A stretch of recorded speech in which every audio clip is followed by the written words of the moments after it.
So ayan guys, i-o-open ko 'to. Dala 'to ng asawa ng aking pamangkin, galing siya sa Pangasinan kasi umuwi muna siya.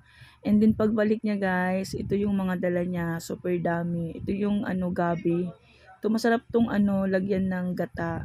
So gugulayin namin 'yan, and then meron pang mga kasamang kamatis, kalamansi, and then papaya, mayroon tawag dito, bunga ng sampalok, may bawang, sibuyas.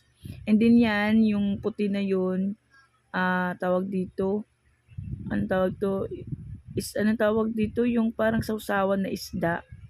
So hindi ko alam anong tawag diyan, nakalimutan ko. Ayan, tapos meron upo, meron luya. Ayan, oh, madami din siyang dala galing sa Pangasinan 'yan, guys. So ayan, thank you so much sa inyong mag-asawa dahil dinala niyo kami ng maraming mga pangsahog dahil super mahal talaga dito ngayon sa